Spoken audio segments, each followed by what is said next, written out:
सुतीक्षण जी के आश्रम पर प्रभु पधारे। अगस्त मुनि के आश्रम पर कुछ समय के लिए सत्संग किया।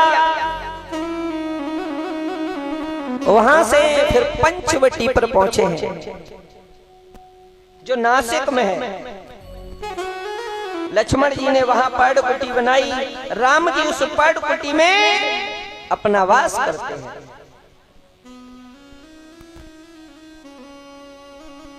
और उसी समय जब वहां वास कर रहे थे तो वहां पर मौसी आ गई। मौसी जानते हो? मौसी जानते हो? हाँ, शूर्पणखा। शूर्पणखा शूर्पणखा आ गई। मैं आपसे थोड़ा परिचय करा दूं। ये शूर्पणखा रावण की बहन है। रावण की दो माताएं थी। बड़ी माता के पुत्र थे कुबेर, जो कैलाश पर्वत पर रहते थे, जिनका बगीचा बहुत सुंदर है। रावण की दूसरी माता है। इनके 3 पुत्र हैं, रावण, कुंभकर्ण और विभीषण। एक मौसी थी, यही बहन बन की शूर्पणखा। जाको नाम मौसी जासू रखो। हम ही कहते हैं जैसे मौसी। जाने काऊ की नहीं मानी जब तक जाके नाक नहीं कट गई तब तक। जब तक जाके नाक नहीं कट गई तब तक जाने काऊ की मानी नहीं। तासू जाको नाम मैंने मौसी रखे दो।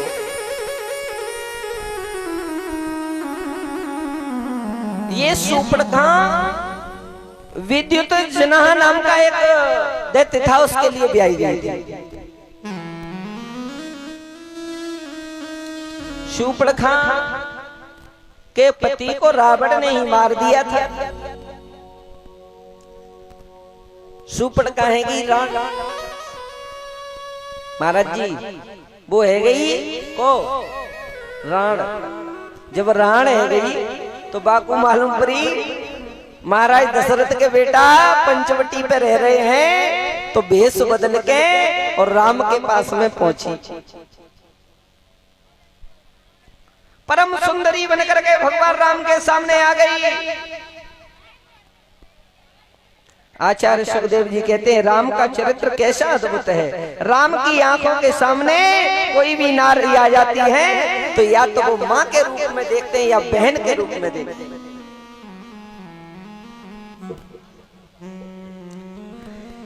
जब राम जी के पास में आ गई, राम जी ने कहा कैसी घूम रही हो, बताओ देवी। शूर्पणखा बोली जी मैं तो आई हूँ, वैसे ही घूम रही हूँ। क्या कोई काम है क्या? नहीं नहीं, मैं अपने लिए पति ढूंढ रही हूँ। राम ने कहा सीधी सीधी बोलो देवी, हम क्या जाने तुम कैसी घूम रही हो। राम जी ने कहा क्या ढूंढ रही हो? बोले पति ढूंढ रहे हैं। राम जी ने कहा पति ढूंढने का काम तो माता पिता का होता है, तुम क्यों ढूंढ रही हो? कि नहीं हम देख रहे हैं हमारे लिए कोई मिल जाए तो हम ढूंढ लें।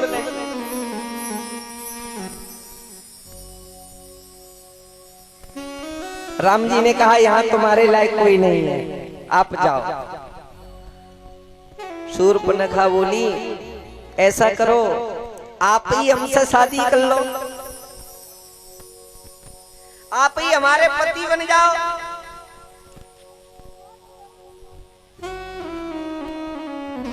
क्योंकि तुम्हारे समान कोई पुरुष नहीं और मेरे समान कोई नारी नहीं है। तुम सम पुरुष नामो सम नारी, तुम सम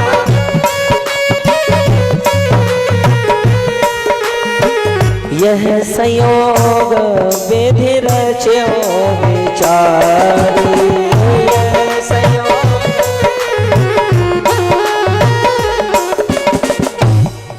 तुम सम पुरुष न मो सम नारी। यह संयोग विधि रचो बिचारी। वैसे तुम भी बहुत सुंदर हो और मैं भी सुंदर हूं, दोनों लोग विवाह कर लेते हैं। राम ने कहा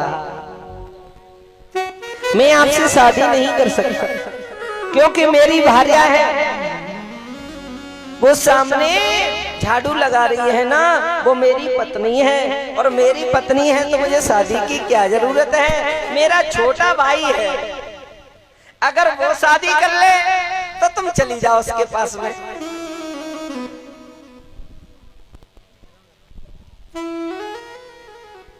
शूर्पणखा उसके पास में तो नहीं गई, सीता जी के पास में पहुंच गई। सीता जी से बोली इतनी दुबली पतली है तू, तेरा नाश्ता कर जाऊंगी।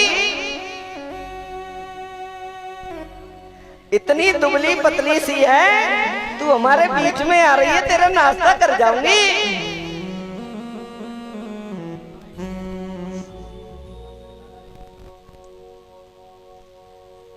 सीता जी ने ये बात राम को नहीं बताई।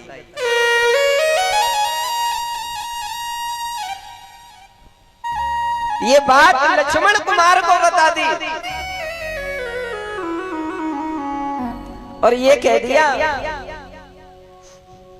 बहन ने कि तुम उधर देख लो, वो मेरे बेटे के समान देवर हैं, उनके पास चली जाओ।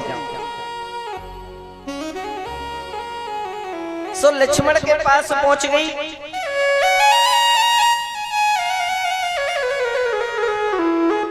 लक्ष्मण के पास में पहुंच गई और लक्ष्मण के पास में जाकर के कहा उसने, देखो तुम बहुत गोरे हो, हम तुमसे शादी करना चाहते हैं।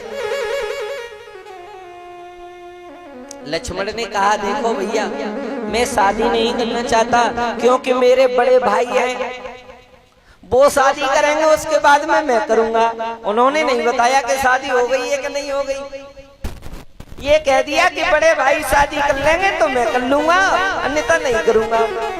शूर्पणखा बोली देखो वो तो कारे कारे हैं, मुझे काला पति नहीं चाहिए। बहाना बना रही है, कह रही है वो काले हैं, मुझे काले पति नहीं चाहिए, मुझे तो गोरा पति चाहिए, और तुम हो गोरे, सो तुम शादी कर लो।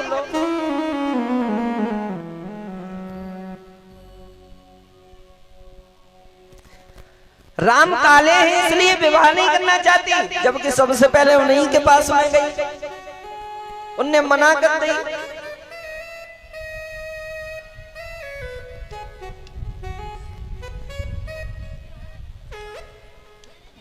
अब कभी राम के पास जाती है, कभी लखन के पास जाती है। राम लखन के पास में भेज देते हैं, लखन राम के पास में भेज देते हैं। इधर उधर दोनों तरफ जाती हैं। उसे गुस्सा आ गया और सीता जी की ओर झपटी तो लक्ष्मण ने उसके नाक कान काट दिए। किनके? मौसी के। देखो सब समझदार हैं, सब समझ गए की बात है। किनके कान काटे? मौसी के। अब तुम भूलोगी नहीं लक्ष्मण ने कान किनके काटे। हाँ, सबन ने ना समझ पाई मौसी को क्या मतलब है।